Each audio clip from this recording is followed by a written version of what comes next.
नमस्कार, आदाब। Crime petrol सतर्क के आज के इस एपिसोड में मैं अनूप सोनी आप सबका स्वागत करता हूं। जैसे कि हम सब जानते हैं कि पूरी दुनिया इस वक्त कोरोना की महामारी के संकट से गुजर रही है और इस संकट के दुष्परिणामों के बीच कुछ ऐसी खबरें भी आ रही हैं जिनमें कहा जा रहा है कि इस दौरान रेप और हत्या जैसे अपराधों में काफी कमी आई है।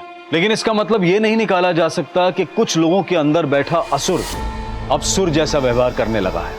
हमारा आज का यह केस इंसान के अंदर बैठे सुर और असुर के द्वंद्व का प्रतीक है। यह वही द्वंद्व है जिसमें कभी इंसान पर भलाई तो कभी उस पर बुराई हावी हो जाती है। लेकिन जब इंसान के अंदर की बुराई उस पर हावी होती है तो एक कोहराम समझ जाता है। और इस केस में ऐसी ऐसी वारदातें सामने आई जिसमें क्रूरता की हद थी। क्राइम सीन का मंजर विचलित कर देने वाला था और अपराधों का मकसद बेहद घिनौना था।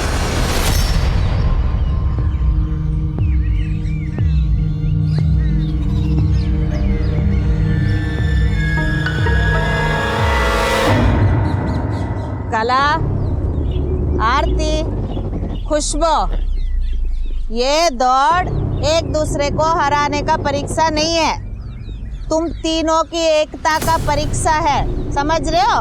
इसीलिए तीनों को एक ही रस्सी बांधा है मैंने। आप तीनों को 30 सेकंड में उस झंडे तक पहुंचना है। 30 सेकंड में। तो तालमेल मजबूत होना है, सिर्फ पैरों से नहीं दौड़ना है, दिमाग से दौड़ना चाहिए। तो तैयार हो? हाँ माँ। खुशबू? हम 1 2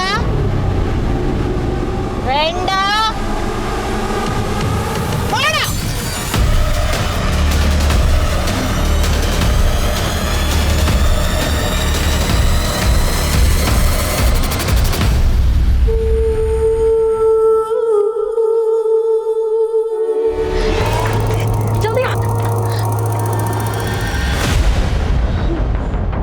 नहीं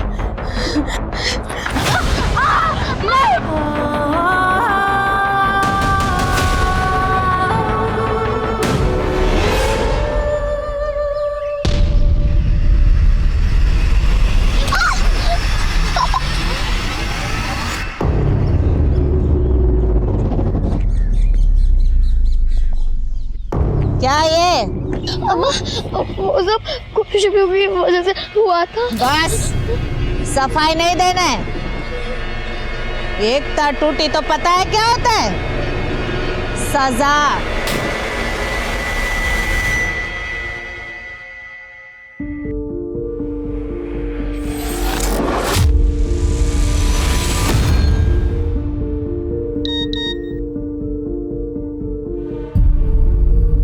ये सजा हमें एक साथ सहनी होगी रिधिमा।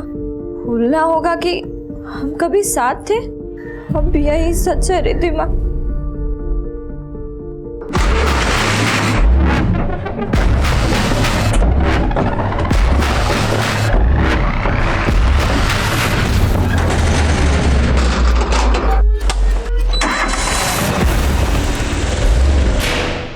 प्लीज फोन मत काटो। मैं जानती हूँ कि मेरी वजह से बहुत बदनामी हुई है आपकी, लेकिन अब मैं अपनी गलती को सुधारना चाहती हूँ। मैं इस बोझ को लेकर नहीं जी सकती कि मेरी वजह से ये बदनामी हो। रिधिमा,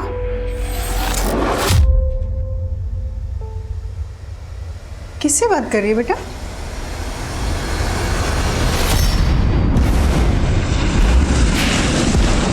तुमने इतना बड़ा सच मुझसे छिपाया रिधिमा?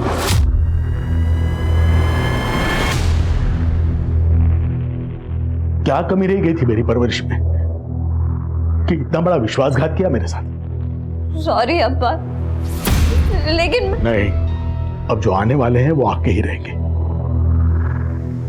और अब सिर्फ वही होगा जो मैंने तय किया है।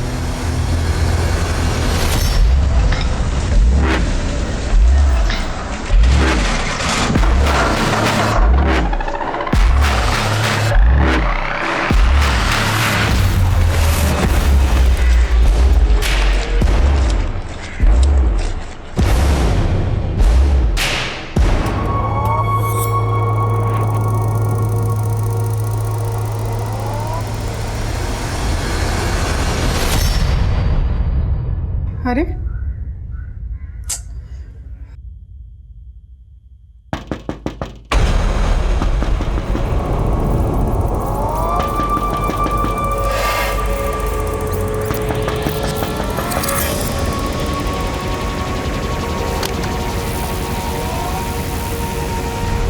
भूख जब कलेजा काटती है तब पता चलता है भूख क्या होती है।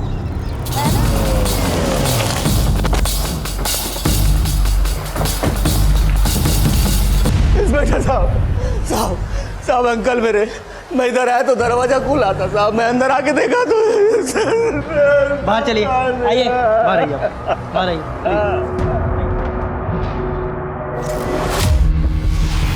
स्विच ऑफ होने के बाद घर वालों में से किसी ने घर का मेन दरवाजा खोला होगा और तभी अटैकर्स ने उनसे धावा। सर शायद उनका इरादा सिर्फ रेप और मर्डर का ही नहीं था, घर में काफी लूटपाट भी की गई है।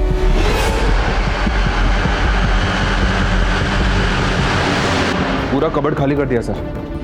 इनफैक्ट घर के किसी भी मेंबर का मोबाइल फोन भी नहीं मिला। अटैकर्स घर का हर छोटे से छोटा कीमती सामान चुरा कर ले गए। हो सकता है सर ये किसी लूटपाट करने वाले गैंग का काम है। अगर मकसद सिर्फ लूट होता तो फिर मारने से पहले पूरी फैमिली को इतना टॉर्चर क्यों किया गया? बॉडीज को देखकर तो ऐसा लग रहा है जैसे दुश्मनी निकाली गई है सबके साथ। हो सकता है आपसी रंजिश का मामला हो और शक्ल लूट की दी गई। सर नारायण अंकल बहुत अच्छे आदमी थे। मैं इतने सालों से इधर काम करता, मेरे को नहीं लगता कि उनका किसी के साथ कोई दुश्मनी होगा। क्या काम करते हो तुम इधर? खेती बाड़ी सर। वो नारायण अंकल का आसपास बहुत ज़मीन है। अब उनका एक पैर खराब था तो उन्होंने अपनी मदद के लिए मेरे को नौकरी पे रख लिया था। नारायण की बीवी या बेटी का किसी के साथ कोई इशू या नारायण का ही कोई लेन देन को लेकर विवाद? नहीं सर, मेरे को तो कभी ऐसा कुछ लगा नहीं। हाँ, वो वेंकट अन्ना आज इधर आने वाले थे। कौन वेंकट अन्ना? वेंकट अन्ना नारायण अंकल के फ्रेंड, मंडी में अनाज के बड़े व्यापारी हैं और अंकल भी अपना सारा फसल उन्हीं को बेचते हैं।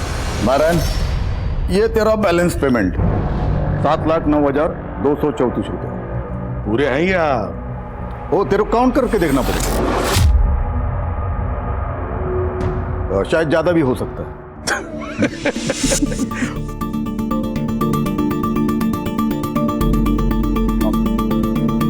Thank you.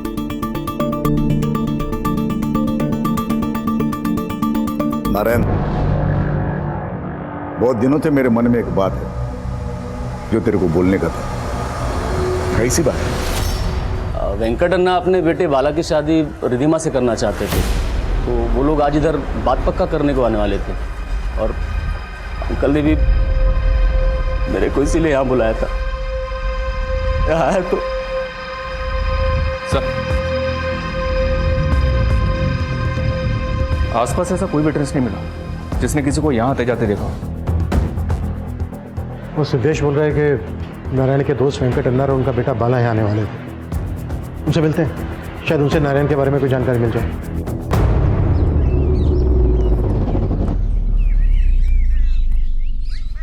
खुशबू, खुशबू, ओहो, बहुत लग गया। ये ले, रसम पी ले। कल से भूखी है तू। नहीं, ये खून है, मैं नहीं पीऊंगी। खुशबू, ये खून नहीं है, रसम है।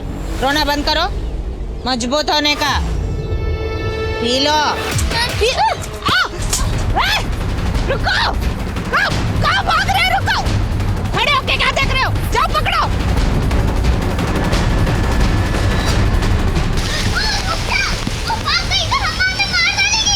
तो तुम दोनों भी भाग चलो मेरे साथ। खुशबू, खुशबू।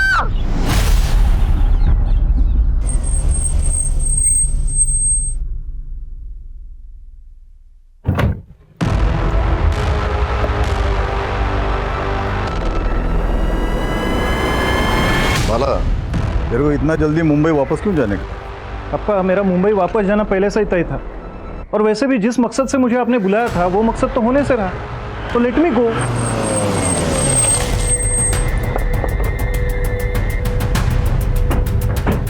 हाँ सर, आप बिल्कुल सही बोल रहे हैं। हमारे मन में हमारे बेटे बाला की शादी नारायण की बेटी के साथ करने का था। इसी के लिए हम कल जाने वाले थे उसके पास, तो अचानक से उसका फोन आया। हाँ नारायण, हम लोग निकल गया है। तुम लोग अभी मत आओ। नहीं है? क्यों? मैं कॉल करता हूँ। क्या वजह थी कि नारायण ने अचानक से आपको मना कर दिया? नहीं, वजह तो कुछ नहीं बताया हमको, तो हम लोग भी एकदम हैरान रह गए। ये इत्तेफाक भी काफ़ी हैरान करने वाला है कि जिस समय आप वहाँ जाने वाले थे उसी दरमियान नारायण उसकी पूरी फैमिली का मर्डर हो गया। देखिए वेंकटेश जी, अगर आप हमसे कुछ छुपा रहे हैं तो बेहतर है। कुछ नहीं छुपा रहे हम। नारायण की जाने का हमको भी शौक लगा है। नारायण हमारा बहुत पुराना दोस्त था। कब से जानते थे आप दोनों एक दूसरे को? ये कुछ 15 साल हो गया। तभी नारायण सीआरपीएफ में काम करता था, ऊटी में उसका पोस्टिंग था। सो मिस्टर वेंकट, आप और आपके परिवार को हमारे प्लांटेशन पे कैंपिंग के लिए टेंट लगाने की परमिशन चाहिए। हमारा बेटा है ना, बॉटनी में बहुत इंटरेस्ट है उसको, तो बॉटनी का उसको पढ़ाई करने का, टेंट में रहे। Mister Venkat, I am sorry, मैं आपको यहाँ पे टेंट लगाने की परमिशन नहीं दे सकता। प्लीज सर, आई रिक्वेस्ट, तो कोशिश करो ना। अब पहले मेरी पूरी बात सुन लीजिए मिस्टर वेंकट।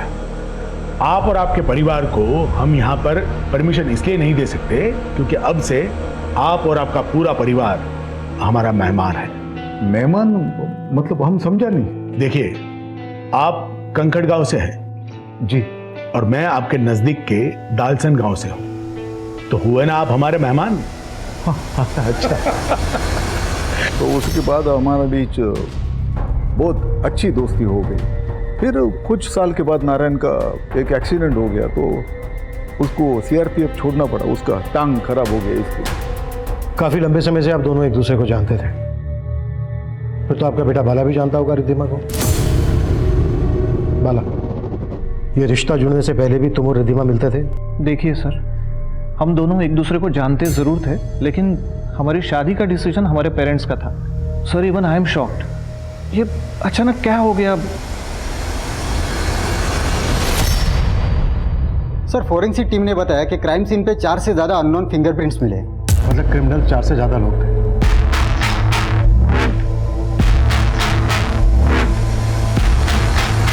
हो सकता है नारायण फैमिली की सुपारी दी गई हो।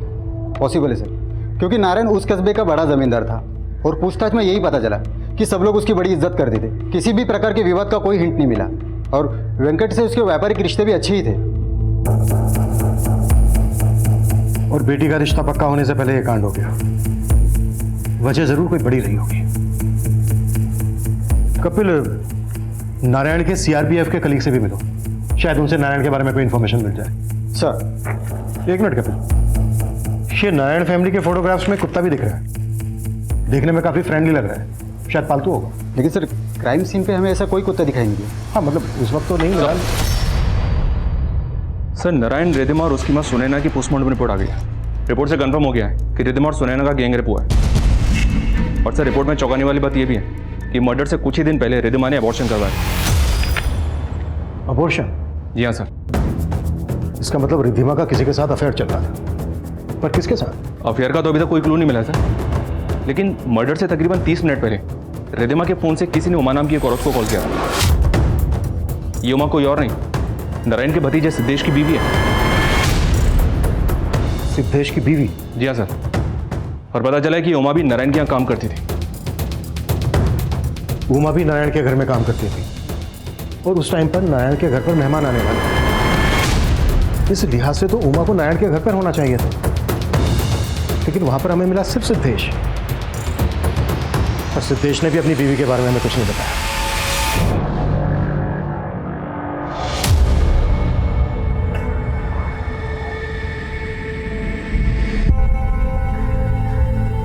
ये लो बेटा, कुछ खा लेना।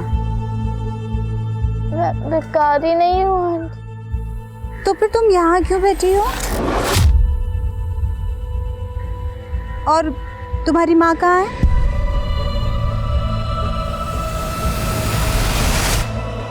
तुम चुप क्यों हो बेटा? तुम्हारे माँ बाप कहाँ हैं?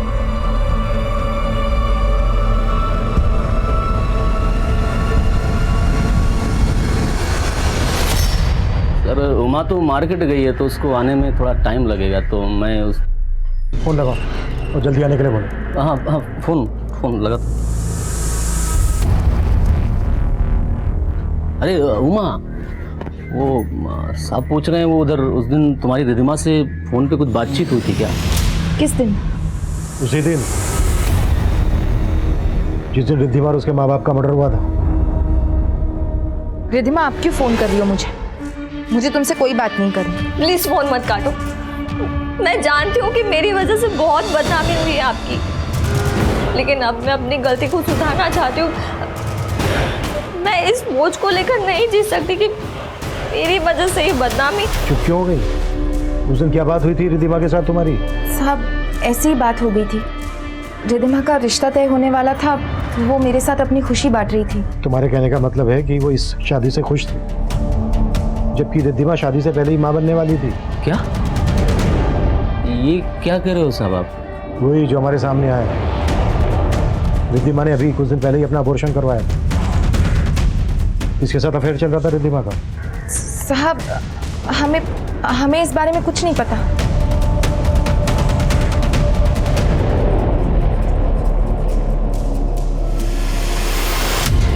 ये नारायण जी की फैमिली के साथ जो कुत्ता है, किसका है? ये तो शेरू है सर, नारायण अंकल का पालतू कुत्ता, लेकिन ये तो खो गया था। कितने दिन पहले खो गया था कुत्ता? ये कुछ 7-8 दिन पहले का बात है सर। नारायण की फैमिली का मर्डर 3 दिन पहले हुआ, और मर्डर होने से कोई 1 हफ्ता पहले उनका कुत्ता शेरू गायब हुआ। शेरू काफ़ी अच्छी नस्ल का है, रोबिला है। अगर वारदात के वक्त पर यह होता तो वारदात को अंजाम देना इतना आसान नहीं होता। तो आपको लग रहा है सर शेरू का गायब होना भी इन हत्याओं से जुड़ी साजिश हो सकती है? और हमें यह भी पता लगाना है कि रिद्धिमा के पेट में किसका बच्चा है। रिद्धिमा के सभी सोशल अकाउंट खंगा लो और आसपास के मैटरनिटी क्लिनिक्स में पता करो कि उसने अबॉर्शन कहाँ पर करवाया है।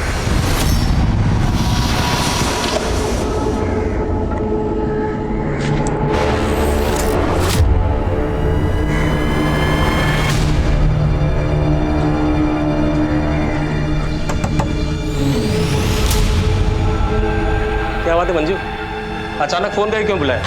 सरप्राइज है। अरे क्या सरप्राइज है बताओ ना। हाँ तो ये देखो,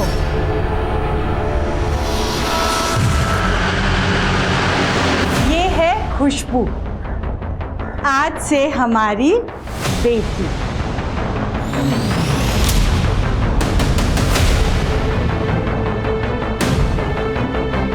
खुशबू की माँ एक रेप विक्टिम थी, लेकिन अब वो किस हाल में थी, कहां थी, इस बात से खुशबू भी अनजान थी। लेकिन क्या वो दंपत्ति जो खुशबू को अपनी बेटी मान रहा था, क्या वो सच था या फिर वाकई इसके पीछे भी कोई साजिश थी? नारायण के पालतू कुत्ते शेरू के गायब होने का क्या इस सब से कोई ताल्लुक था? पुलिस उस केस में कई थ्योरीज बना रही थी।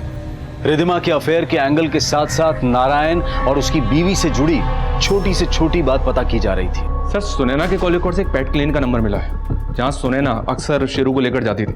वहाँ की वेट सुनैना की बहुत अच्छी दोस्त थी। उसने बताया कि जब एक बार उमा नारायण के घर से जा रही थी तो शेरू ने उसका थैला झपट लिया था। थैले में एक सोने का हार था सर, जिसे उमा चुरा कर ले जा रही थी, और इसी वजह से नारायण ने उसे काम से निकाल दिया था। जबकि उमा हमें अपने काम पे ना जाने की वजह तबीयत खराब होना बता रही थी। इस लिहाज से तो शेरू के गायब होने के पीछे उमा का हाथ भी हो सकता है। हाँ कपिल, बोलो। सर, रिद्धिमा ने जिस मैटरनिटी क्लिनिक में एबॉर्शन करवाया था उसका पता चला है। मैं यहीं पे हूँ, और उसका भी पता चला है जिसने उसको एबॉर्शन करवाने में मदद की।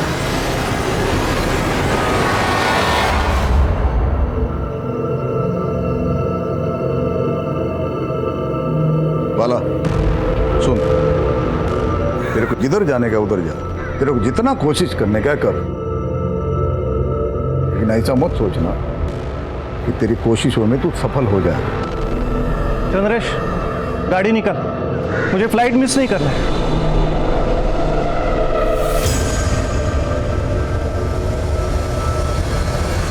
तो रिद्धिमा का अबॉर्शन करवाने में तुमने उसकी मदद की थी? हाँ सर, लेकिन रिद्धिमा के पेट में किसका बच्चा था? वो मैं नहीं जानती साहब। रिद्धिमा तो ये भी नहीं बताना चाहती थी कि वो प्रेग्नेंट थी। वो तो उस दिन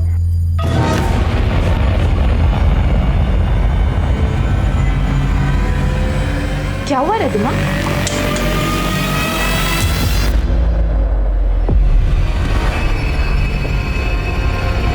जब मुझे पता चल गया कि वो प्रेग्नेंट है तो उसने मुझे कुछ भी बताने की बजाय सिर्फ इतना कहा कि मैं बच्चा गिरवाने में उसकी मदद करूं।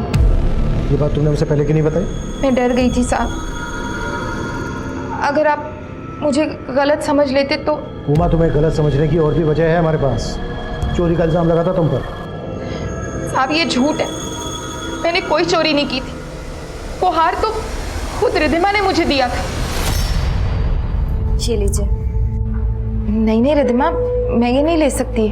दीदी आपने मेरी इतनी मदद की है, प्लीज मना मत कीजिए, लीजिए ना। और प्लीज किसी को बताना मत। रिधिमा को दिया वादा पूरा करने के लिए मैं बदनाम हो गई साहब। शेरू ने मेरी थैली पर झपट्टा मारा और वो हार मेरी थैली में देखकर सुनैना चाची को लगा। हम लोगों ने तेरे परिवार के लिए इतना सब कुछ किया और तुम मेरे घर में चोरी की? नहीं, मैंने चोरी नहीं की, आप गलत समझ रहे हैं। मैंने रिधिमा के लिए जिल्लत से, क्योंकि उनके परिवार के हम पर बहुत एहसान है साहब। तो इसी जिल्लत का बदला लेने के लिए तुमने ये कांड करवाया। तुम्हारा पति भी शामिल था ना इसमें? कहीं ऐसा तो नहीं है कि रिधिमा के पेट में तुम्हारे ही पति का बच्चा था? नहीं साहब, आप ये क्या बोल रहे हैं? वो बच्चा तो क्या? रिधिमा के पेट में किसका बच्चा था उमा?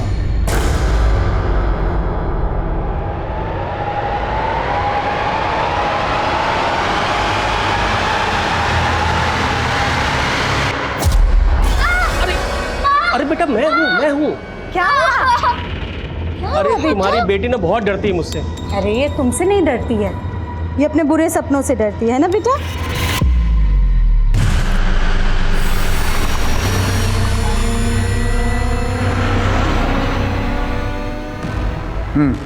पेमेंट का क्या हो गया?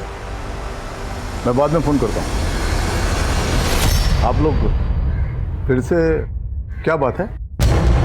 वो तो आपका ड्राइवर और आपका भांजा चंद्रेश ही बताएगा। लेके चलो इसे। चल।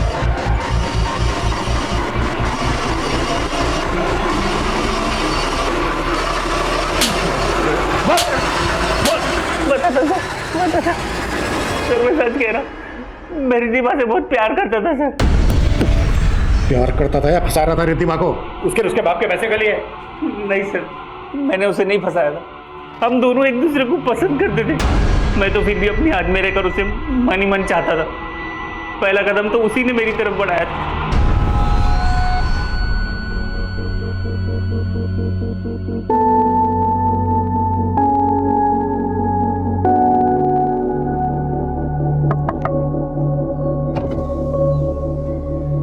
चलो देख लो अच्छे से।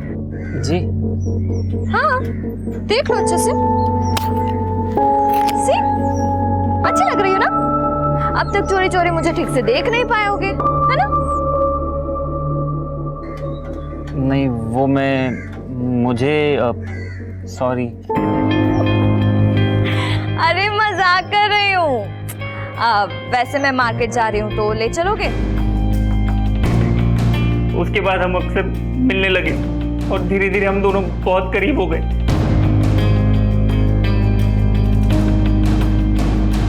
तो रिधिमा के पेट में तेरा बच्चा था? हाँ सर, हम दोनों शादी करना चाहते थे, लेकिन वेंकट मामा ने अपने बेटे बाला की शादी रिधिमा से तय कर दी थी। उनके खिलाफ जाने की हिम्मत मुझ में नहीं थी, इसलिए मैंने रिधिमा को कहा था वो मुझे भूल जाए। ये सजा हमें एक साथ सहनी होगी रिधिमा। भूलना होगा कि हम कभी एक थे। अब यही सच है। फिर क्या हुआ मुझे नहीं पता। मैं तो खुद हैरान था कि रिधिमा के अप्पा ने वेंकट मामा को फोन करके वहां आने से मना क्यों किया। तुम लोग अभी मत आओ। नहीं है? क्यों? मैं कॉल करता हूँ। लेकिन सर मुझे बाला पे शक है सर। अच्छा। बाला के यहाँ आने के बाद मुझे पता चला कि वो ये शादी नहीं करना चाहता था। उसका मुंबई में किसी लड़की के साथ अफेयर था। वेंकट मामा उसकी शादी जबरदस्ती रिधिमा से करा रहे थे। तो अपने आप को बचाने के लिए बाला को बीच में घसीट रहा है। मैंने कंफर्म किया सर, बाला का मुंबई में किसी लड़की से अफेयर तो चल रहा है। लेकिन इस चंद्रेश पे भी भरोसा नहीं कर सकते। चंद्रेश और बाला इन दोनों की बैकग्राउंड चेक करनी पड़ेगी। पता लगाना पड़ेगा कि ये दोनों ये कांड कर सकते हैं क्या। जी सर। नारायण के सीआरपीएफ टाइम के दोस्तों से मिले? जी सर, पर फिलहाल वहाँ से कोई काम की इन्फॉर्मेशन नहीं मिली है। नगर पालिका में भी उनके कुत्ते शेरू की फोटो शेयर की थी, पर वहाँ से भी शेरू जैसे किसी कुत्ते की कोई डिटेल नहीं मिली। कहना मुश्किल है सर, शेरू के गायब होने का इस केस से कोई कनेक्शन है भी या नहीं।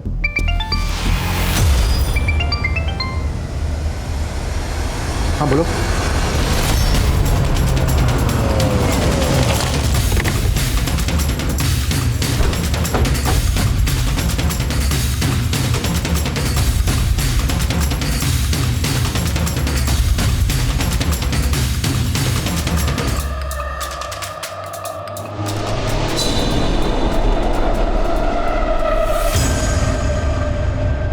बाहर गई थी साहब।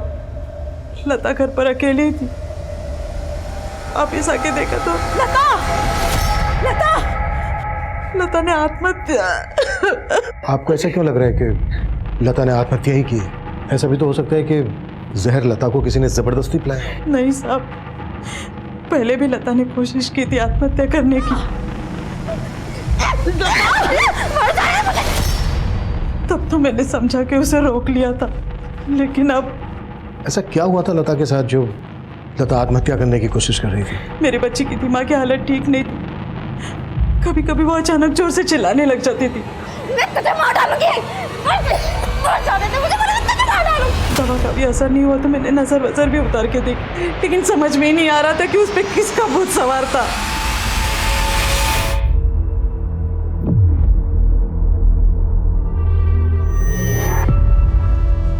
क्या लगता है तुम्हें, ये सब करने से वो मुझसे डरना बंद कर देगी? बोला था ना, वो तुमसे नहीं डरती है, वो तो बस अपने। देखो मंजू, कुछ भी हो पर मैं नहीं चाहता कि ये बच्ची यहाँ पे रहे। माना कि हमारी अपनी कोई औलाद नहीं है, पर इसका मतलब ये नहीं कि हम एक ऐसी बच्ची को बेटी बना लें जिसकी मानसिक स्थिति अच्छी ना हो। संतोष, खुशबू पागल नहीं है, वो तो बस अपने अतीत से सहमी हुई है। तुम ना दोबारा ऐसी बातें मत करना।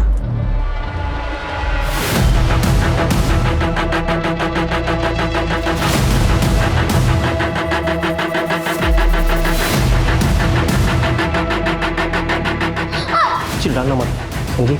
जो बोल रहा हो ध्यान से सुन। चली जाए यहाँ से। और मंजू को कुछ भी कहा ना तो मुझसे बुरा कोई नहीं होगा, समझी?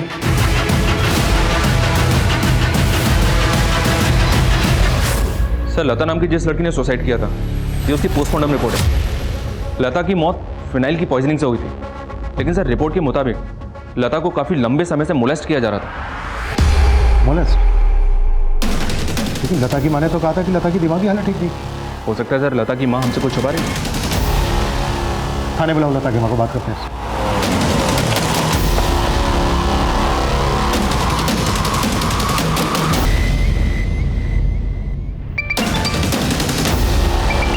हेलो सर, लता की माँ के घर पे तो ताला लगा हुआ है और सर उसका फोन भी स्विच ऑफ आ रहा है। सर वो यहाँ किराए पे रहती थी और पड़ोसी से पता चला है कि वो कल ही घर खाली करके चली गई है।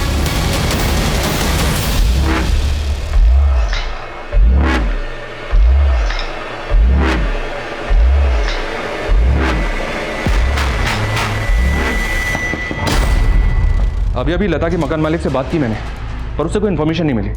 लेकिन हाँ सर, लता और उसकी माँ 2 महीने पहले ही वहाँ किराए पे रहने के लिए आई थी। इससे तो यही मतलब निकलता है कि लता की माँ पहले से जानती थी कि लता मोलेस्टेशन का शिकार हो रही थी। शायद हमारे सवालों से बचने के लिए वो गायब हो गई। लता की माँ बसंती के गायब होने की कई अटकलें लगाई जा रही थी, लेकिन लता और उसकी माँ के बैकग्राउंड के बारे में कोई भी पुख्ता जानकारी नहीं मिल पा रही थी। तो क्या बसंती किसी डर के कारण गायब हो गई थी, या फिर उसके गायब होने के पीछे कोई और ही रहस्य था? वहीं नारायण के परिवार की हत्या के केस में सिद्धेश और उमा के बाद पुलिस चंद्रेश, बाला और यहां तक कि वेंकट पर भी शक कर रही थी। लेकिन नारायण के कुत्ते शेरू के गायब होने की पहेली अब भी पहेली बनी हुई थी, और तभी एक और वारदात सामने आई।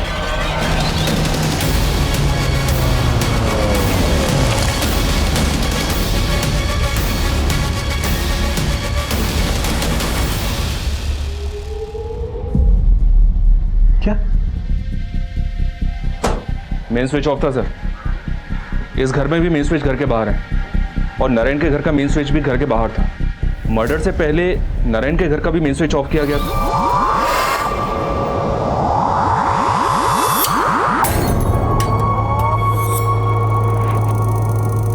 वो जो मरा है ना, वो नन्नी और संदीप है, हस्बैंड वाइफ है दोनों। और अभी नया इधर रहने को आया था, 6 महीना पहला उन लोगों का शादी हुआ है। इन दोनों के अलावा और कोई भी रहता था यहाँ पर? नहीं। हाँ, एक मेड उनके यहाँ काम करने को आती थी। क्या नाम है मेड का? नाम का तो मेरे को नहीं मालूम था, लेकिन 4-5 दिन पहले उसको मैं यहाँ पे काम करते देखा। 4-5 दिन पहले? स्केच बनवा सकते हो मेड का? बनवा सकता है, कोशिश करेगा, कोशिश।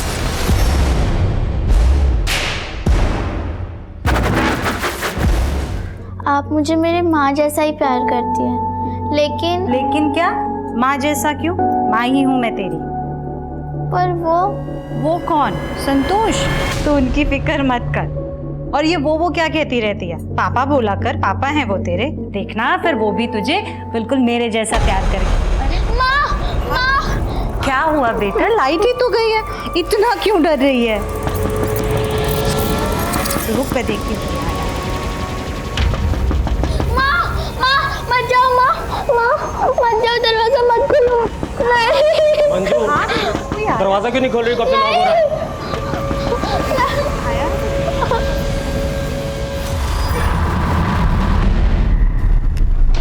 सर, यही वो औरत है जो उस कपल के यहाँ काम करती थी। कपल के कॉल रिकॉर्ड्स में किसी भी मेड का नंबर नहीं मिला था। इस स्केच को डेटाबेस से ही मैच किया सर, लेकिन पता नहीं चल पा रहा कि यह है कौन। ये भी तो हो सकता है इस औरत ने अभी अभी क्राइम करना शुरू किया हो। शफरी अटैकर्स के साथ इन्वॉल्व भी हो सकती है। तो तुम एक काम करो, चेक करो इस औरत का नारायण फैमिली के साथ कोई कनेक्शन निकलता है क्या।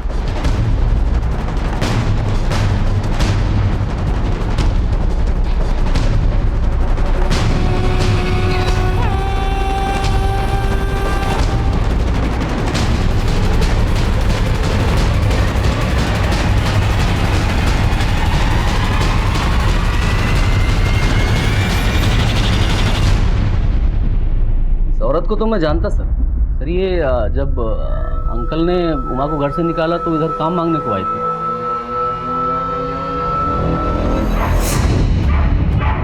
ए शेरो, घड़ी घड़ी भौंकता है तुम। क्या है? साहब हमें पता चला यहाँ काम वाले की जरूरत है तो काम ढूंढ रहे हैं। इधर कोई काम वाम नहीं है, चलो। वो दिन मैंने इसको पहली और आखिरी बार देखा, उसके बाद फिर कभी नहीं देखा। हेलो, क्या? सब मैं मंजू से मिलने आई थी, अंदर देखा तो मंजू और उसका पति था।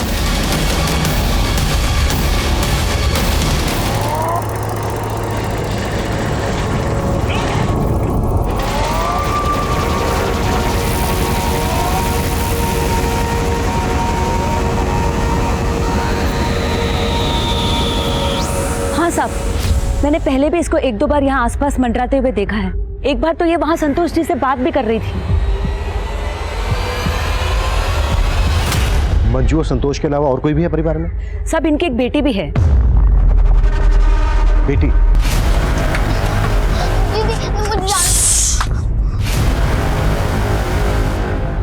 सब यही है खुशबू, जिसे मंजू ने गोद लिया था।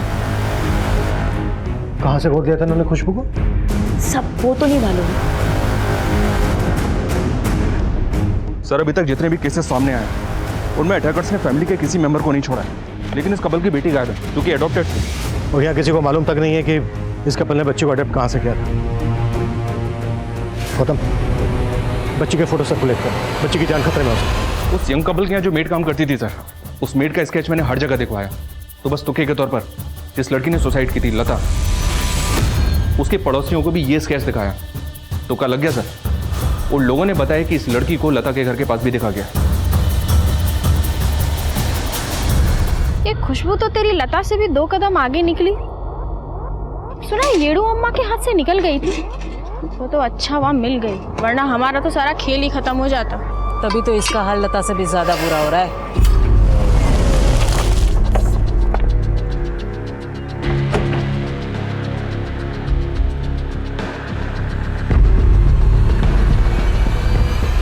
सर, अलग अलग एरिया से 2 केसेस और मिले हैं जहां भी कुछ सेम पैटर्न से क्राइम हुआ था। उन 2 घरों में अलग अलग 2 बच्चियां मेड का काम कर रही थी जो वारदात के बाद से ही गायब है। बच्चियां? जी हाँ सर, ये हैं वो 2 बच्चियां। और सर, इस केस की इन्वेस्टिगेटिव टीम से हिंट मिला है कि ये काम बांडूपलिया गैंग का हो सकता है। बांडूपलिया गैंग? जी हाँ सर। और सर, बांडूपलिया गैंग का एमओ भी हमारे केसेस से मिलता जुलता है। ये लोग भी रेकी के लिए अपनी बच्चियों और औरतों का इस्तेमाल करते हैं। टारगेट के दिन घर की बिजली काट देते हैं, फिर मेल विक्टिम्स की गला काटकर हत्या कर देते हैं। साहब, ये बच्ची तो मंजू मैडम को यहीं पे मिली थी, कुछ लोगों के साथ बैठकर भीख मांग रही थी। साहब, मुझे तो आश्चर्य तब हुआ जब मैंने ये सुना कि मंजू मैडम ने आदिवासी लड़की को गोद लिया है। आदिवासी की बच्ची? हाँ साहब, कलसान जंगल के पास आदिवासी झुग्गियों में मैंने इसे पहले भी देखा है। दूसरे का चेहरा क्या देख रहे हो? जल्दी करो। 1 2 3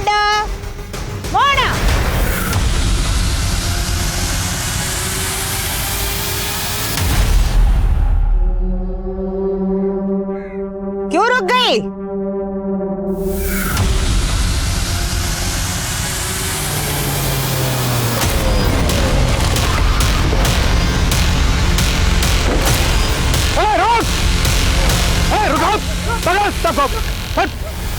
चल चल डालो सबको गाड़ी में। चल चल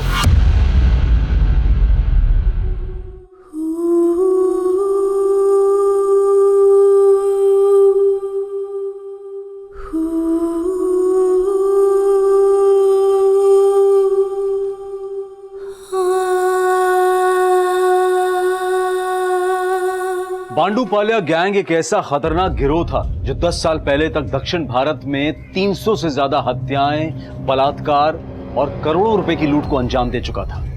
लेकिन केरला, कर्नाटका और आंध्रा की पुलिस के जॉइंट मिशन में इस गिरोह के ज्यादातर मर्द पकड़े जा चुके थे। लेकिन हैरानी की बात यह थी कि इस गिरोह की औरतों ने इस गिरोह को फिर से तैयार कर लिया था। गिरोह की महिलाएं और बच्चियां अलग अलग तरीके से अपने टारगेट पर नजर रखती। इस गैंग में हर किसी का एक अहम किरदार था। बसंती लूट का सोना बेचा करती थी और उस पर किसी को शक ना हो इसलिए वो अलग रहती थी। वहीं खुशबू इस गिरोह का हिस्सा ही नहीं थी, बल्कि 2 साल पहले उसका परिवार इस गिरोह का शिकार बना था और खुशबू को अगवा करके जबरदस्ती इस गिरोह के अपराधों का भागीदार बनाया जा रहा था। 2 साल पहले खुशबू की मां का इस गिरोह के द्वारा रेप और उसकी हत्या कर दी गई थी। अपनी मां को खोने के बाद उसने मंजू को भी खो दिया था, जो सही मायनों में उसे अपनी बेटी मान बैठी थी। खुशबू अब अनाथ है, लेकिन उसकी देखभाल और उसके इलाज की जिम्मेदारी एक एनजीओ ने उठाई है। देखते हैं हमारे आज के एपिसोड की दूसरी कहानी।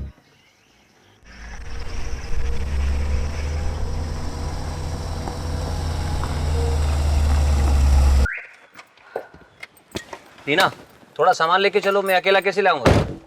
किसी काम के लिए लाए हो मुझे यहाँ?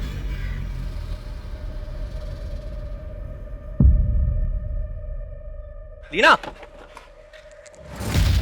लीना, चिल्लाओ मत कितन, और कुछ काम तो ऐसा करो कि मुझे भी लगे कि मेरा कोई पति है।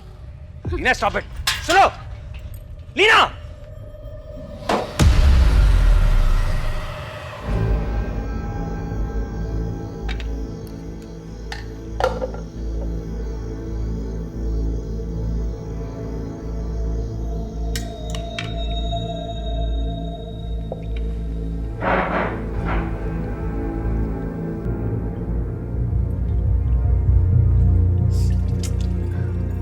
केतन, वॉश बेसिन में से पानी नहीं जा रहा है, लगता है चौक हो गया है।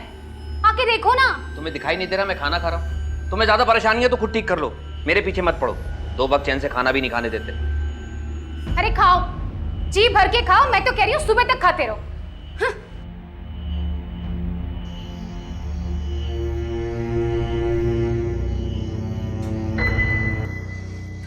ये कैसी अजीब सी बदबू आ रही है, क्या मुसीबत है? चैन से सो भी नहीं सकते।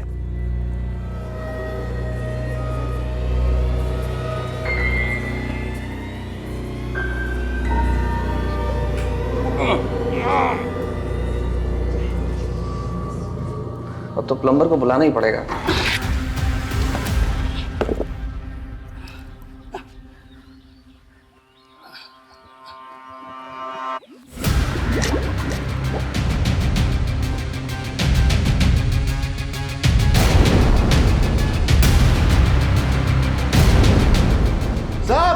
साहब जल्दी है साहब।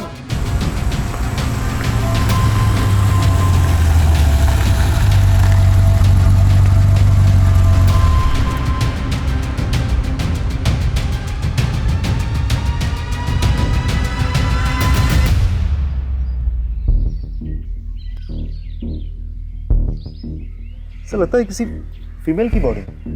ये एक्सीडेंट की शिकार हुई है या किसी ने मार के फेंक दिया यहाँ? इतनी बुरी तरह से सड़ चुकी है, एज तक समझ में नहीं आ रही सर। विक्टिम की एज और कॉज ऑफ डेथ तो पोस्टमार्टम रिपोर्ट में पता चली जाएगी। श्रीवास्तव, आसपास जितने भी पुलिस स्टेशन है वहाँ की मिसिंग कंप्लेंट चेक कर लेना। आप लोग देखो आसपास कुछ मिलता है क्या।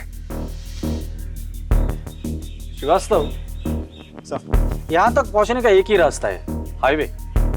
रंजन, यहाँ से लेके हाईवे तक जितने भी सीसीटीवी कैमराज है पिछले कुछ हफ्तों की फुटेज मंगवा लो।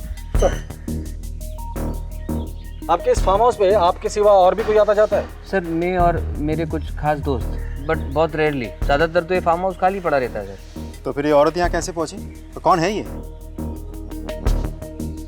ये कौन है? सर ये मनोहर, यहाँ का केयर टेकर। इस औरत को जानते हो? इसकी लाश यहाँ कैसे आई? केतन जी, आप बात करने से मना कर रखा है।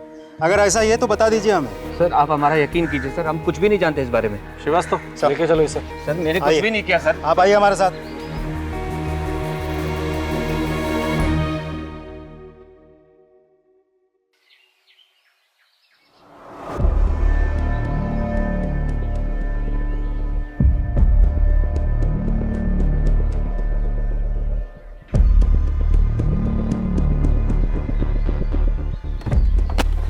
क्या तांग झांक कर रही? जा अपना काम कर, निकल यहां से।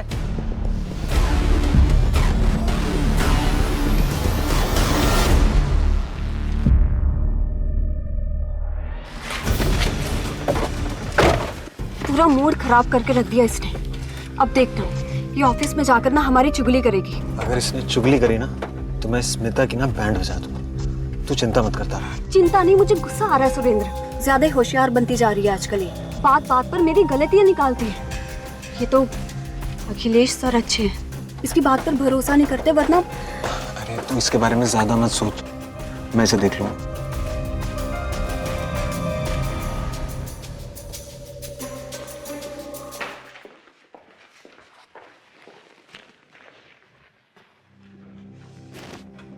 देख स्मिता, यहाँ किसी के साथ भी चुगली करने की हिम्मत मत करना। Yes sir.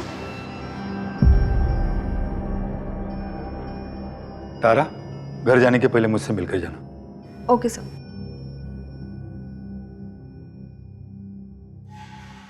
सभी देशवासियों को जनता कर्फ्यू का पालन करना है। इस जनता कर्फ्यू के दरमियान हेलो। अच्छा ठीक है, मैं अभी आती हूँ। न सड़क पे जाएं, डियर वाइफ, न्यूज़ नहीं सुनी? घर से बाहर कोई नहीं जा सकता। पतिदेव, ऑफिस का काम है, मुझे जाना होगा। पागल हो गई? बाहर जनता कर्फ्यू लगा हुआ है। मुझे जरूरी काम है, समझो बात को।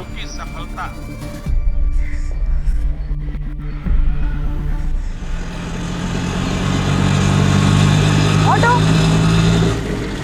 भैया प्लीज आगे तक लेकर चलेंगे, बहुत जरूरी काम है।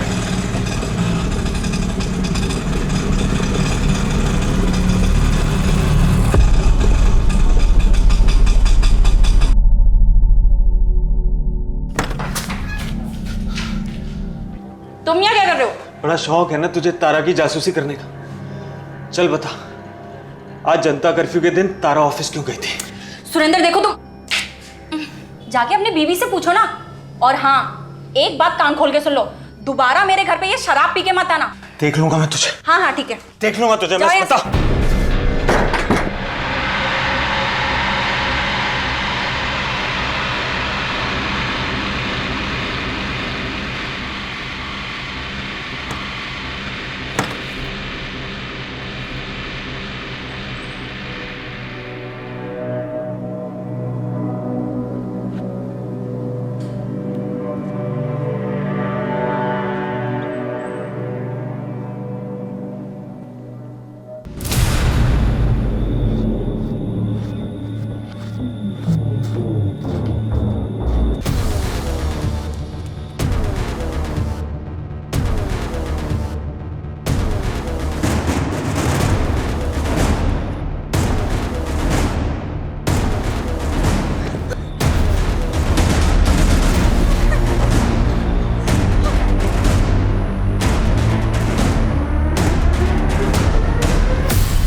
क्या यही वो जानवरनुमा इंसान था जो अपने जुनून के कारण उस जिंदगी को खत्म कर रहा था? पुलिस को भी इन्हीं सारे सवालों के जवाब चाहिए थे और इन्हीं जवाबों को ढूंढने की पहली कड़ी के रूप में पुलिस केतन को इंटेरोगेट कर रही थी। मुझे कुछ नहीं पता। लेकिन हमें पता है कि तुझे बहुत कुछ पता है। सर मेरा यकीन करिए सर, मुझे कुछ नहीं पता सर। मुझे यकीन सिर्फ इन दोनों पर है। अगर ये दोनों अपने पर आ जाए ना तो मुर्दों से भी सच उगलवा लेते हैं। तू तो अभी जिंदा है। चल बोल। मुझे एक बात याद आ गई सर। बड़ी जल्दी याद आया तुझे? मेरे फार्म हाउस पे एक कुक भी काम करता था सर, निसार। वो फार्म हाउस पे अपनी बीवी के साथ रहता था। और नाम क्या था? उमंग, उसकी पत्नी का नाम। फिर कुछ महीने पहले निसार, मनोहर, छोड़ो छोड़ो। क्या हुआ? क्यों कुत्तों की तरह लड़ रहे हो? साहब ये मेरी बीबी को छेड़ता है। नहीं साहब, झूठ बोल रहा है ये। निसार तुम जाओ यहाँ से, मैं बात करता हूँ। निकलो तुम से, चलो। साहब तेरे को कितनी बार मैंने मना किया उससे मत उलझा कर। साहब मैंने कुछ नहीं किया साहब। जा यहाँ से। बहुत नैन मटक्का करती है। क्या पागलपन है ये? साहब देखिए, आपने मनोहर को छोड़ने को कहा, मैंने उसे छोड़ दिया। लेकिन ये मेरी बीवी है, इसे मारूं कूटू कुछ भी करो, आप बीच में मत पड़ लिए। बस सर, वो दिन है और आज का दिन है। निसार अपनी पत्नी के साथ कभी फार्म हाउस वापस नहीं आया। मैंने उसको बहुत ढूंढने की कोशिश की सर, लेकिन वो मिला ही नहीं। कब की बात है ये? सर 3 महीने हो गए शायद। हाँ डॉक्टर साहब, ठीक है, हम लोग आ रहे हैं हॉस्पिटल। जब तक फॉरेंसिक की रिपोर्ट नहीं आती इसे यही रहने दो। और वो निसार और उमंग पता करो ये लोग कहाँ हैं, और केयरटेकर मनोहर इंटरोगेशन के लिए लेकर आओ। तब तक हम लोग हॉस्पिटल होकर आते हैं। सब हेलो। तो डॉक्टर साहब रिपोर्ट्स रेडी है? सर बॉडी की कंडीशन बहुत खराब हो चुकी है, हमें थोड़ा और टाइम लगेगा फर्दर इन्वेस्टिगेशन के लिए। ठीक है, लेकिन हो सके तो जल्द से जल्द कीजिए, क्योंकि आपको जितना वक्त लगेगा उतना ही वक्त क्रिमिनल को मिलेगा सबूत के साथ छेड़छाड़ करने के लिए। मेरे स्टाफ को घर गए हुए 2 हफ्ते हो गए, बट डोंट वरी, आप हमारी इनिशियल फाइंडिंग्स के ऊपर आपकी इन्वेस्टिगेशन जारी रखिए। जैसे कि बॉडी में मल्टीपल कट्स है, जिसके कारण हेवी ब्लड लॉस हुआ है। मरने वाले की उम्र 25 या 26 साल होगी। उसकी स्कल भी बहुत बुरी तरह से टूट चुकी है। और हाँ, सबसे बड़ी शॉकिंग बात, इस बॉडी से हार्ट, लंग और लिवर गायब है। और यहाँ रिब केज की हड्डियों पर किसी इंसान के दांतों के निशान है। डॉक्टर साहब, क्या बॉडी के चेहरे से जो स्कल है उससे हम उसका चेहरा बना सकते हैं? I will try my level best. Thank you. इंसान के दांतों के निशान? श्रीवास्तव, कहीं ये अपराधी कोई नरभक्षी तो नहीं है? कि जिस तरह से पुलिस के सामने पोस्टमार्टम की रिपोर्ट आई थी और उन्हें ये पता चला था कि महिला के शरीर के कुछ अंग गायब हैं, तो पुलिस के लिए ये एक शॉकिंग न्यूज थी। क्या उनका सामना एक नरभक्षी से होने वाला था? सर हमें फार्म हाउस से कुछ दूरी पर एक सीसीटीवी मिला है, उसमें कार दिखाई दे रही है। उसका नंबर है MP0932JK। ठीक है, आरटीओ से ओनर का पता निकालो। जी सर। MP0932JK।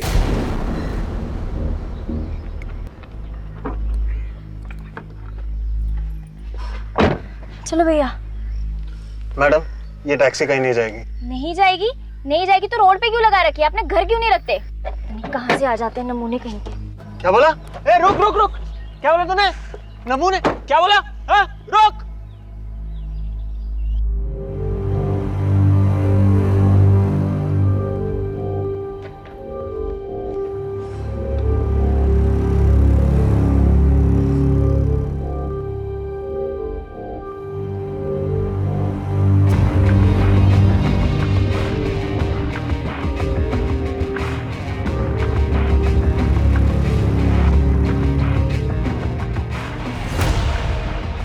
Good morning. नए आए हैं आप? कौन हो तुम? मैडम मैं विश्वास, अखिलेश सर का ड्राइवर हूँ मैडम। ये क्या हुआ मैडम आपके हाथ को? दिखाइए, मैं बाम लगा देता हूँ। पीछे हटो, मैं खुद कर लूंगी। मैडम लगा देते ना बाम।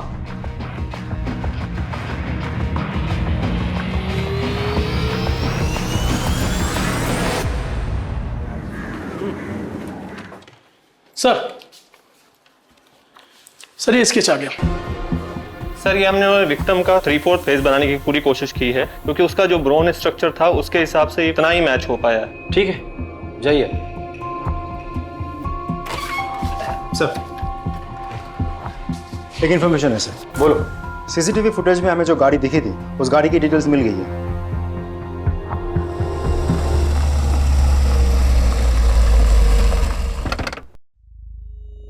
2 महीने पहले बिलावरी तालाब के पास तुम्हारी कार दिखाई दी थी। ऐसे जंगल वाले एरिया में तुम क्या कर रहे थे?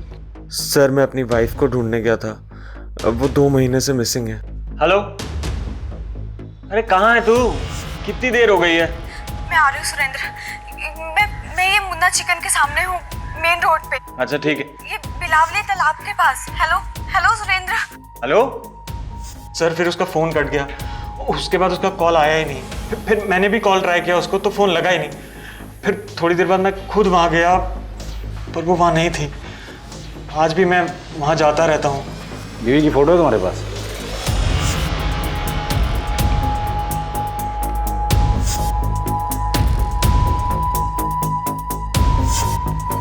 सर सिमिलर तो है लेकिन लगता नहीं कि यही है। क्या हुआ सर?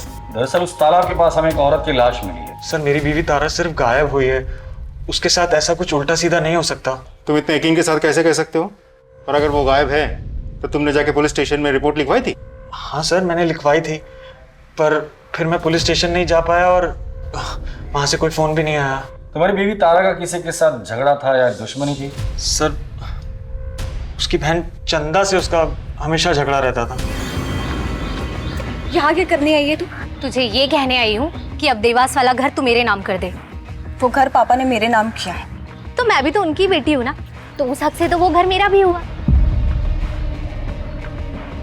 अगर हक होता ना तेरा तो पापा तुझे जरूर तेरा हिस्सा देते। चुपचाप वो घर मेरे नाम कर दे, वरना सोच लेना तू। वरना क्या करेगी?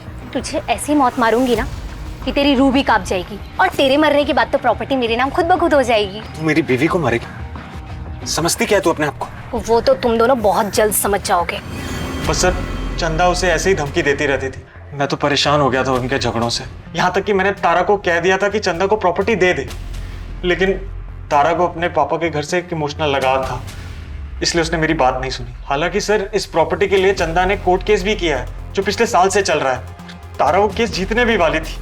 हो सकता है सर चंदा ने कुछ किया हो।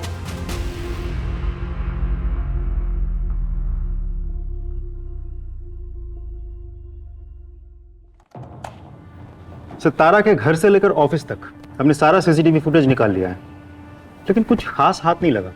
लेकिन हाँ एक फुटेज है जहां तारा किसी गाड़ी में बैठी हुई दिखाई दे रही है। अब क्योंकि अंधेरा है तो विजुअल क्लियर नहीं है सर।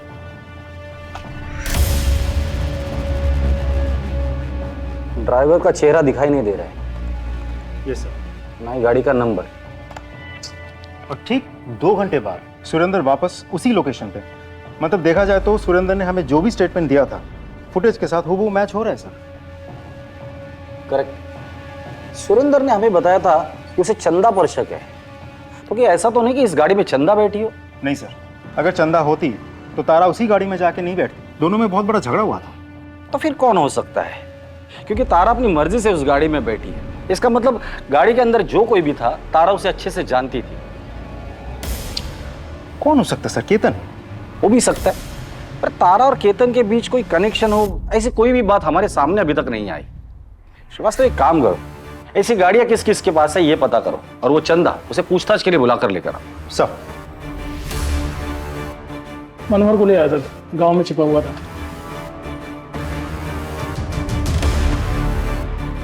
बोल मनोहर। साहब मुझे यहाँ क्यों लाया साहब? साहब मैंने कुछ नहीं किया साहब। वो उस दिन फार्म हाउस में लाश मिली ना, तो मैं थोड़ा सा घबरा सा गया था, तो इसलिए मैं अपने घर भाग गया था। मनोहर, जिस लाश की तू बात कर रहा है ना, उस लाश का हार्ट, लीवर और लंग तीनों गायब है। अब सिर्फ इतना बता दे, वो लाश किसकी थी और किसने मारा था उसे? नहीं साहब, मैं वहाँ काम करता था साहब, मैंने कुछ नहीं किया साहब। ये निसार और उमंग वो कैसे गायब हो गए? सच बता, वो लाश उमंग की है ना? तूने मारकर उसे वहां छुपा दिया था ना? क्या किया रे उस बॉडी पार्ट्स का? मैंने कुछ नहीं किया, बस उससे थोड़ी सी हमदर्दी थी, गाली भी देता था साहब। बस उमंग ना उन सारी बातों से ना परेशान रहती थी, तो वो बस अपना मन हल्का करने के लिए वो सारी बातें मुझे बताती थी। अच्छा, तेरा ये जो मालिक है केतन और उसकी बीवी लीना, इनके ताल्लुकात कैसे? वैसे तो ठीक ही है, मतलब उन दोनों के बीच में टेंशन चलते रहता है। केतन आखिरी बार फार्म हाउस पे कब आया था? हाँ, करीब 2.5 महीना पहले। सब वो एक औरत को लेकर आए थे। आखिर तुम मेरे पीछे पड़ी क्यों? तुम्हें समझ में नहीं आता एक बार? हमारा ये रिश्ता अब नहीं चल सकता। बस जो होना था वो यहां तक हो गया। बार बार मैं तुम्हें एक बात को नहीं समझा सकता। अगर तुम समझती क्यों नहीं, लीना को पता चल जाएगा तो वो मुझसे दूर हो जाएगी, मेरा नुकसान हो जाएगा। तुम क्या बोलूं तुम्हें मैं?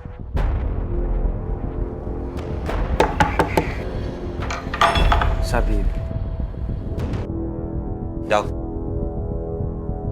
जाओ। साहब लीना मैडम के साथ वही औरत आई थी जो केतन सेठ के साथ आई थी। केतन, बहुत सच छुपा के रखा है तूने हमसे। चल अब ये बता, 2.5 महीने पहले तेरे साथ जो औरत यहाँ आई थी, कौन थी वो? सर वो मेरी फ्रेंड रीमा थी सर। मेरा फार्म हाउस खरीदना चाहती थी, इसलिए मेरे साथ थी। और अब वो कहाँ है? पता नहीं सर, हमारी डील होने वाली थी, फिर बात बनी नहीं। एक्चुअली काफ़ी टाइम से मैं अपनी फ्रेंड रीमा साहनी के टच में नहीं हूँ सर। सुना है किसी स्कॉलरशिप के बाद वो कोई यूनिवर्सिटी चली गई है, मगर हाँ कुछ महीनों पहले तक वो हमारे फार्म हाउस के प्लांट में बहुत इंटरेस्टेड थी। कोई बोटेनिकल रिसर्च कर रही थी शायद। आई एम श्योर कि इतना नहीं कुछ किया होगा। इस श्योरिटी की वजह? रीमा मिली तो मुझे इग्नोर करने लगा था, और आई एम श्योर कोई और मिली होगी, इसीलिए उसे रास्ते से हटा दिया। ये सब ब्लडी कैसेनोवा 2.5 महीने पहले रीमा को लेकर आया था सर वो यहाँ। आप अपने पति पर नजर रखती थी? रखनी पड़ती है सर। और उस नजर का नाम मनोहर था?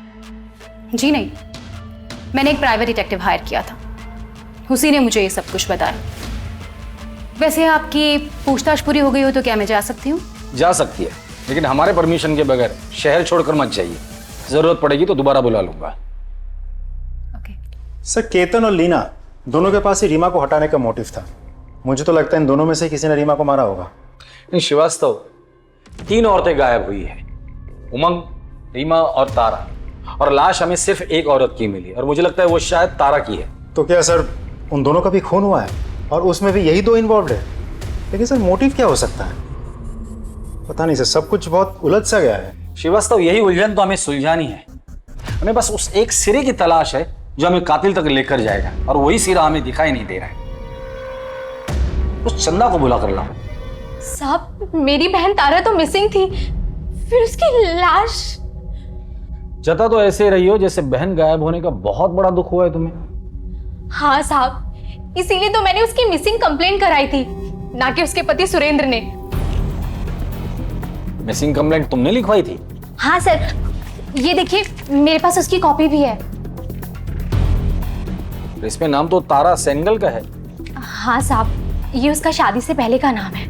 तारा और तुम्हारे बीच प्रॉपर्टी को लेकर झगड़ा चल रहा था, कोर्ट केस भी चल रहा था। लेकिन वो तो मैंने वापस ले लिया था आज से 1.5 साल पहले। ये देखिए मेरे पास पेपर भी है। कोर्ट केस वापस लेने के पीछे कोई खास वजह? साहब वजह बस इतनी थी कि कुछ भी हो, सारी प्रॉपर्टी तारा के बेटे अक्षय के नाम ही होनी थी, और अक्षय मेरे लिए मेरे बेटे जैसा ही है।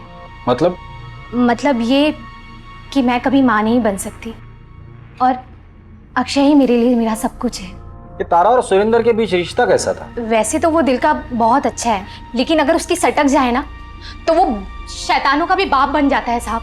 हे भगवान, ये इंसान है या शैतान? कैसे जानवरों की तरह काटा है तुझे। एक ढेला भर तो कमाता नहीं था साहब, और नए नए बिजनेस के लिए तारा से पैसा मांगता रहता था, और अगर वो नहीं देती थी साहब तो फिर वही मारपीट करना उसके साथ। ये तारा का बेटा अक्षय इस वक्त कहाँ है? तुम्हारे साथ है? नहीं साहब, वो बोर्डिंग स्कूल में है। तारा से आखिरी बार कब मिली थी तुम? उसके गायब होने से कुछ दिन पहले मिले थे हम लोग, लेकिन जब मैंने सुरेंद्र से इस बारे में पूछा तो उसने कोई जवाब नहीं दिया। ये सुरेंद्र और तारा का रिश्ता कैसा था? हाँ साहब, सुरेंद्र तारा से प्यार तो बहुत करता था। चल रहे मुझे बहुत दर्द हो रहा है मुझे। अरे कुछ नहीं होता, जरा सी चोट है। अरे मजनू, कहाँ चल दिए भाई? अपनी लैला का इलाज करवाने। तू क्यों खून जला रहा है बे? सुरेंद्र ने तारा के गायब होने के बारे में कुछ बताया था? हाँ साहब, सुरेंद्र कह रहा था कि उसने तारा को खोजने की बहुत कोशिश की, लेकिन वो मिली नहीं। उसके चक्कर में सर दिन रात दारू पीने लग गया। सर कुछ दिन पहले ना आया था मेरे पास ही, और कह रहा था कि 10 दिन की छुट्टी पे जा रहा है, और हंसने लगा। वो सर ऐसी बात बोली कि मेरे को भी हंसी आ गई। उसने ऐसा भी क्या बोला था?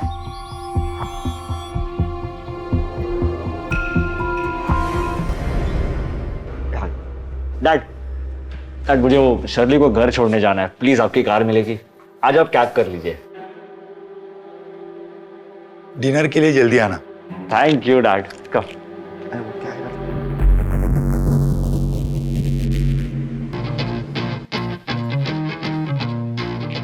मीना, थोड़ा वॉल्यूम तो कम करो। नहीं होगा बंद, इसको सुनने से शांति मिलती। शांति खामोशी में मिलती। नहीं होगा बंद। और आपको जहाँ शांति मिलती है ना, आप वहाँ जाइए। और तुम जहानुम में जाओ, देखता हूँ मुझे कहाँ शांति मिलती है।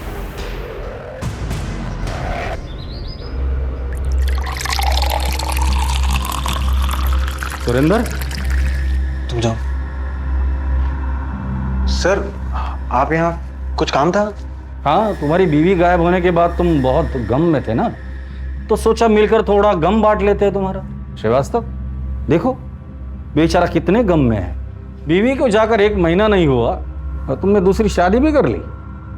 सर, वो मैं अकेला नहीं रह सकता। नाम क्या है इसका? तारा। तारा? सर, वो तारा की याद में मैंने इसका नाम तारा ही रख दिया। आपकी बीवी तारा कहाँ काम करती है? सर, वो अखिलेश सीए के यहाँ काम करती थी। क्या तारा की लाश मिली? So sad. Mister Akhilesh, Tara आपकी एम्प्लॉय थी, उसके गायब होने के बाद आपने पूछताछ नहीं की? सर, मैंने उसके मिसिंग होने के बाद में कुछ सीनियर पुलिस ऑफिसर से बात की थी, लेकिन कुछ पता नहीं चला। और लॉकडाउन के चलते मैं भी हेल्पलेस था। और अब जाके जब ऑफिस खुला तो... अखिलेश जी, तारा के बारे में आपकी क्या राय है? आई मीन, थी वो कैसी थी, बिहेवियर कैसा था, वो काम कैसा करती थी? नहीं, काम में तो एकदम परफेक्ट थी और अच्छी इंसान भी थी। और आप? जी, आपका और तारा का रिश्ता कैसा था? सर, वो जैसा एक बॉस और एम्प्लॉय का होता है, बस।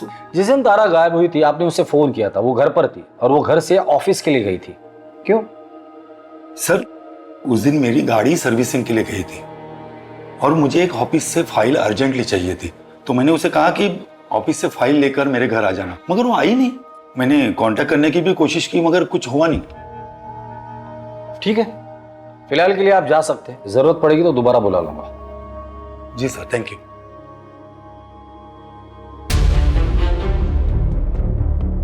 सर, एक बात मुझे समझ में नहीं आई, वो फाइल इतनी भी क्या अर्जेंट थी कि अखिलेश ने तारा को जनता कर्फ्यू के दिन ऑफिस भेजा था? हाँ सर, जब वो ऑफिस से काम खत्म करके घर जा चुका था, फिर उसे अचानक से फाइल की याद क्यों आई?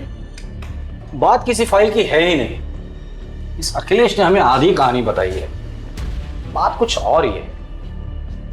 Extra marital affair sir? हो सकता है। हाँ, लेकिन इंसान के दांतों के निशान भी तो हमें बॉडी पे मिले थे, उसका क्या? और एक्स्ट्रा मैरिटल अफेयर के साथ नरभक्षी का क्या कनेक्शन हो सकता है?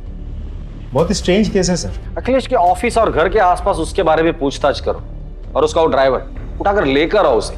वो जरूर कुछ ना कुछ तो जानता होगा जिससे हमें इस केस की लीड मिल जाएगी।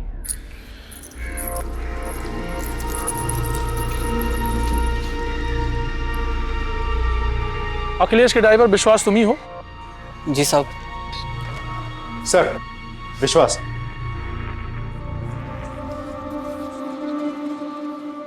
बैठ।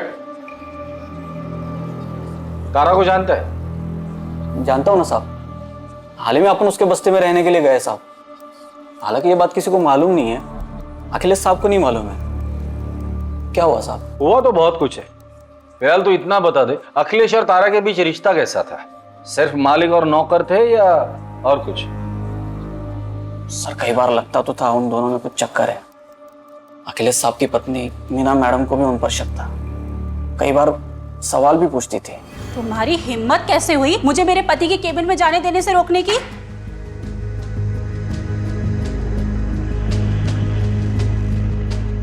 ऐसे कौन से काम में बिजी थे कि आपका प्यून मुझे अंदर आने से रोक रहा था? क्या चल रहा है इस ऑफिस में? बहुत गुस्सा करती थी साहब। उस दिन फोन पर भी वो किसी से बात कर रही थी। अरे भैया, कुछ तो उपाय करो। देखो, मैं कुछ भी करने को तैयार हूँ, बस ये तारा नाम की बला से ना पीछा छूट जाए। बस मैं इतना चाहती हूँ कि तारा ना इस दुनिया से ही उठ जाए। ठीक है, जाओ तुम।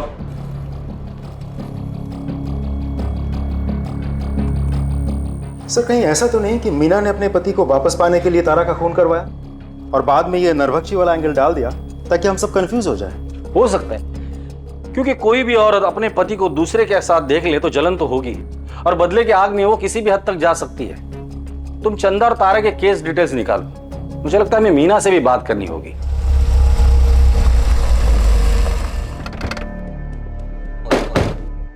सर, अगर मुझे बदला ही लेना होता तो मैं 4 साल इंतजार क्यों करती? मैं उसे उसी टाइम खत्म कर देती जब मुझे पता चला था कि मेरे पति का चक्कर उस तारा से चल रहा है। और वैसे भी मेरे पति को क्या फर्क पड़ता है, उसे तो अपने ऑफिस में रोज खूबसूरत जवान लड़की चाहिए। तारा नहीं तो और कोई सही, लेकिन हाँ, मैं उस तारा से नफरत जरूर करती थी। ठीक है, जरूरत पड़ेगी तो दोबारा आएंगे। हाँ श्रीवास्तव, बोलो। सर, केस के बारे में चंदा ने झूठ बोला है। वो केस अभी भी ओपन है और कोर्ट में चल भी रहा है। और सबसे इंटरेस्टिंग इन्फॉर्मेशन तो ये है कि इन दिनों चंदा जिसके साथ रह रही है वो कोई और नहीं बल्कि विश्वास है, अखिलेश का ड्राइवर। उठाकर लेकर आओ दोनों को।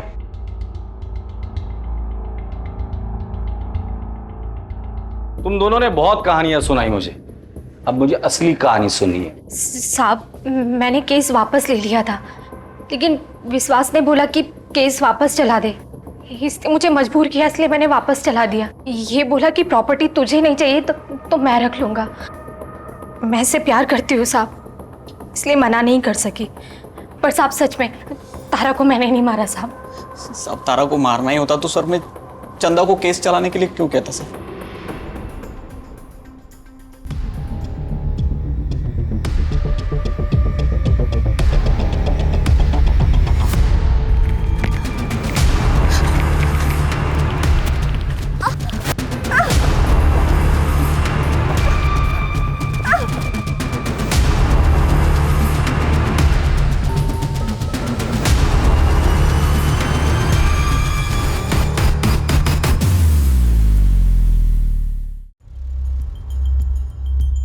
इस केस में कई सस्पेक्ट है। तारा का पति सुरेंद्र, जो तारा से बहुत प्यार जताता है, लेकिन तारा के मरने के बाद वो तुरंत दूसरी औरत से शादी कर लेता है। चंदा, कई अफेयर्स करने के बाद अब उसका अफेयर अखिलेश के ड्राइवर विश्वास के साथ चल रहा है, और अपने बहन के साथ उसका प्रॉपर्टी का केस भी चल रहा है। अखिलेश की बीवी मीना, जिसे तारा और अखिलेश के अफेयर के बारे में पता था और वो तारा से बहुत नफरत करती थी। केतन और लीना, जिनके फार्म हाउस पर तारा की लाश मिली थी। ये निसार और उमंग, ये कपल अभी भी गायब है। और सर, इस सब के बावजूद तारा उस फार्म हाउस वाले एरिया में क्यों गई थी? सर, कहीं ऐसा तो नहीं कि वो किसी और से मिलने गई थी? शायद केतन या लीना से, या फिर किसी और से। या तो इन सस्पेक्ट में से कोई नरभक्षी है, या फिर कोई हमें गुमराह करने की कोशिश कर रहा है। हेलो, क्या?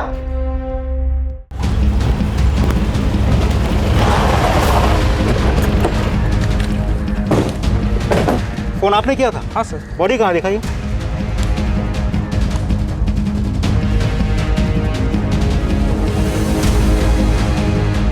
बैठो सब।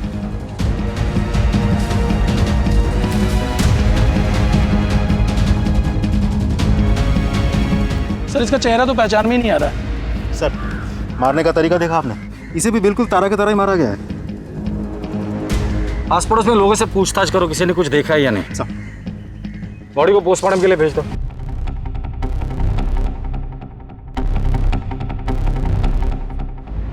सर, ये मर्डर भी तारा मर्डर केस की तरह ही है, लेकिन इस केस में हमें रिस्ट पर मार्क्स मिले हैं कि इन दोनों केसेस में, दोनों बॉडीज में हमें एक चीज कॉमन मिली है, और वो है ओमेगा 3। ओमेगा 3 तो स्टेरॉइड है जो अक्सर जिम जाने वाले लोग लेते हैं। इसका मतलब कातिल जो भी है वो जिम फ्रीक आदमी। उसे ड्रग्स और स्टेरॉइड की भी आदत है। वो अपनी बॉडी बनाने के लिए बहुत सारे अननेचुरल सप्लीमेंट्स और स्टेरॉइड के यूज करता होगा। Thank you very much doctor. Sir, Nisar की बीवी उमंग का पता चल गया सर, वो पास के ही गांव में है। सब मेरा पति निसार बहुत शक्की था। उसके रोज रोज के शक से, उसकी मारपीट से तंग आके मैं ये अनजान गाँव आ गई ताकि कोई मेरे तक पहुंच ना सके, और सब खास करके तो वो निसार। जब तुम फार्म हाउस पे थी तो केतन और लीना के अलावा और कौन आता था फार्म हाउस पर? सब मेम साहब के अलावा उनके खास दोस्त आते थे। और कोई नहीं आता था? और हाँ सर, एक बार जब फार्म हाउस पे कोई नहीं था तब एक आदमी आया था। ये फार्म हाउस किसका है? केतन साहब का। उनकी पत्नी का नाम क्या है? लीना मैडम। एज क्या होगी? लेकिन आप कौन है और ये सब क्यों पूछ रहे हैं? जी शायद मैं उन्हें जानता हूँ। So just confirming. By the way, आपका नाम क्या है? आप भी बहुत खूबसूरत हो, तुम फूल की तरह। लेकिन उसके बाद मैंने उसको कभी नहीं देखा था। जब तुमसे उसने मेमसाब के बारे में पूछा तो तुमने सारी इंफॉर्मेशन दे दी उसे। अब वो इतने प्यार से पूछ रहा था साहब, तो मैं मना नहीं कर पाई। लीना जी, हमने सुना है कि कोई था जो आपसे मिलने के लिए बहुत डेस्परेट था, आपसे जान पहचान बढ़ाने के लिए उसने कोशिश भी की थी।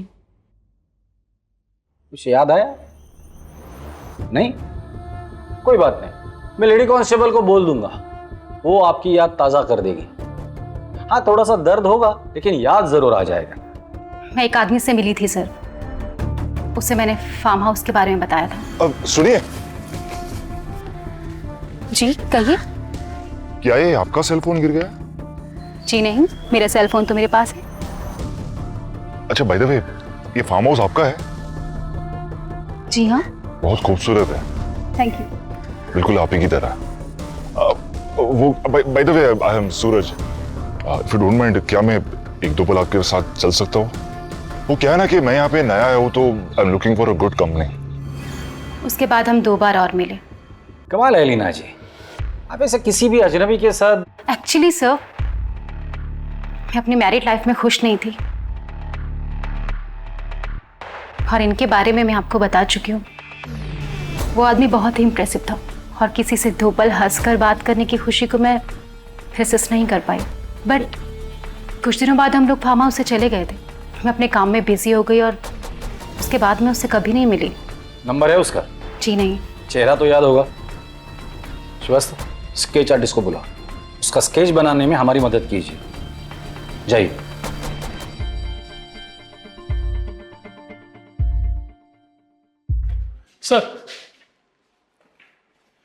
सर ये रमन है, वो जंगल वाली लाश के क्राइम स्पॉट के पास इसने किसी को देखा है। साहब, उस जंगल के रास्ते पर मैंने एक अमीर आदमी को देखा था साहब। बड़ा अजीब लगा मुझे, क्योंकि वहाँ तो अक्सर मजदूर आते जाते थे। अब ऐसे रास्ते पर वो आदमी अपनी महंगी कार लाया और चला गया, कुछ समझ में नहीं आया सब। स्केच बनवा सकते हो उसका? श्रीवास्तव, स्केच आर्टिस्ट को बोलो और इसका स्केच बनवा लो। सर आप आइए मेरे साथ।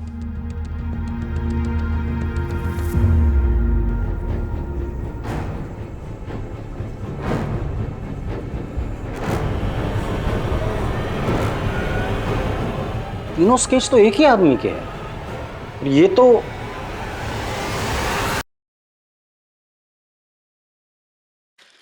अखिलेश जी। सर आप बैठिए बैठिए बैठिए। यहीं से गुजर रहा था, सोचा आपसे मिलकर चला जाऊं। अरे कहाँ ये घास फूस खा रहे हैं आप? अरे हाँ, लॉकडाउन था ना, नॉनवेज मिला नहीं होगा आपको। हाँ सर सॉरी, मैं कुछ समझा नहीं सर। समझाता हूँ। अखिलेश जी, आपने हमें बताया कि आपने तारा को ऑफिस भेजा था फाइल लाने के लिए, क्योंकि आपकी गाड़ी सर्विसिंग के लिए गई थी। पर आपने ये नहीं बताया कि आप गाड़ी सर्विसिंग से वापस लेकर भी आए थे। अखिलेश जी, शर्ली कहाँ है? और उसका बॉयफ्रेंड, मतलब आपका बेटा, वो कहाँ है? बेटा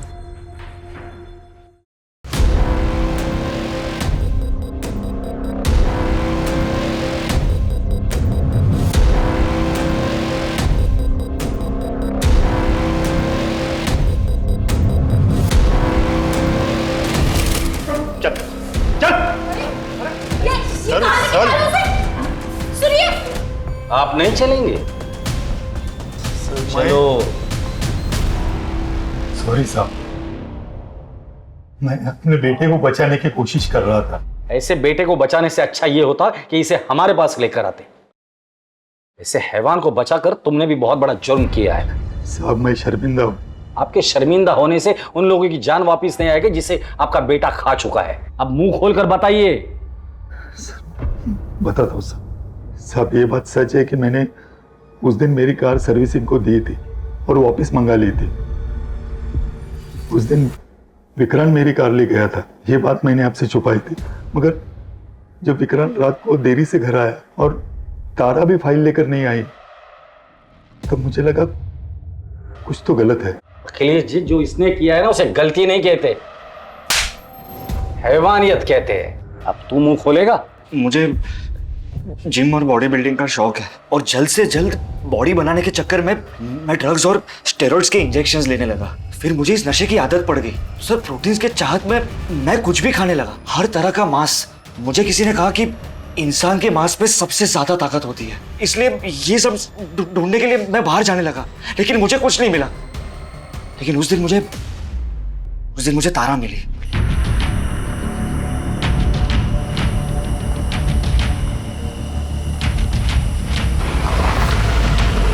अरे तारा, कहाँ जा रही हो? आपके घर जा रही हूँ। ये फाइल आपके पापा ने मंगवाई है। आओ बैठ जाओ, मैं घर ही जा रहा हूँ, तुम्हें छोड़ देता हूँ। ओके। वो जैसे गाड़ी में बैठी, पता नहीं मैं आउट ऑफ कंट्रोल हो गया और उसे फार्म हाउस की तरफ ले जाने लगा, लेकिन उसने ऐतराज किया। ये आप कौन से रास्ते से जा रहे हैं सर? ये रूट गलत है। नहीं, सही रास्ता है। मैं काफी बार इस रास्ते से गया हूँ, डोंट वरी। नहीं सर, देखिए मुझे ना कुछ भी ठीक नहीं लग रहा है। आप मुझे यहीं छोड़ दीजिए, मैं घर खुद चली जाऊंगी। प्लीज आप गाड़ी रोकिए और ये फाइल आप अपने पापा को खुद ही दे देंगे।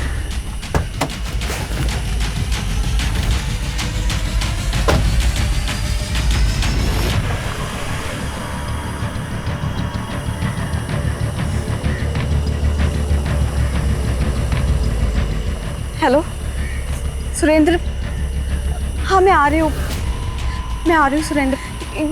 मैं ये मुन्ना चिकन के सामने हूँ, मेन रोड पे, ये बिलावली तालाब के पास। तुम्हें मेरे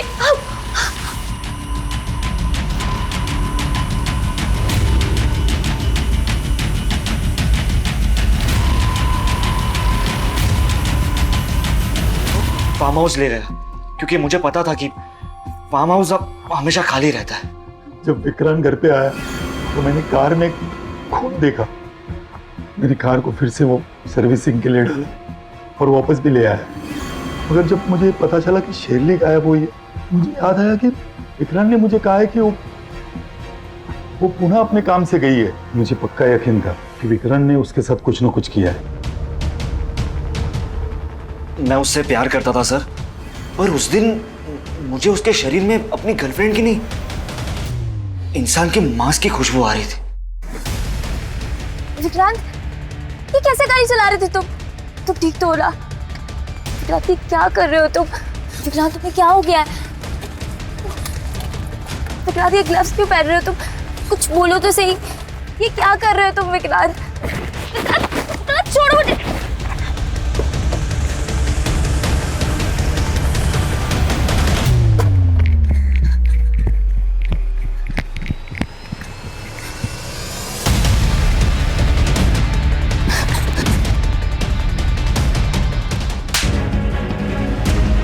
इंसान नहीं, एक नरभक्षक है, नरभक्षक। जानवर से भी बदतर। पता है जब जानवर कोई भी नरभक्षक बनता है तो उसके साथ क्या करते हैं? गोली मारते हैं उसे। तुम्हें जानवर कहना जानवरों का अपमान होगा।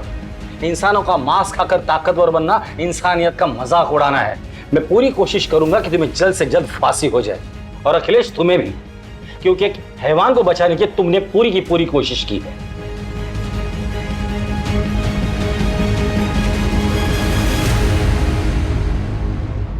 ये समय हम सब के लिए आत्म परीक्षण का समय है, एक सबक सीखने का समय है, ताकि हम अपने अंदर की कमजोरियों को जान सकें और उन्हें दूर करने की पूरी कोशिश करें।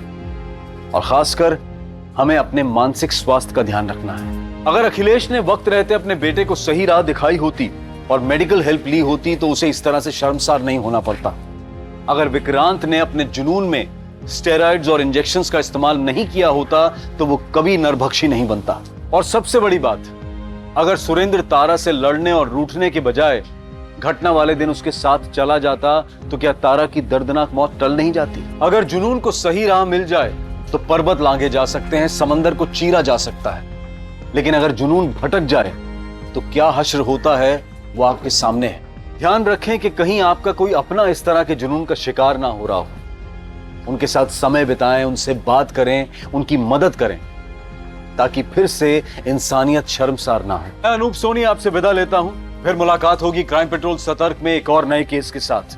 तब तक अपना और अपने परिवार का ख्याल रखें, सतर्क रहें, सुरक्षित रहें और देखते रहें क्राइम पेट्रोल सतर्क।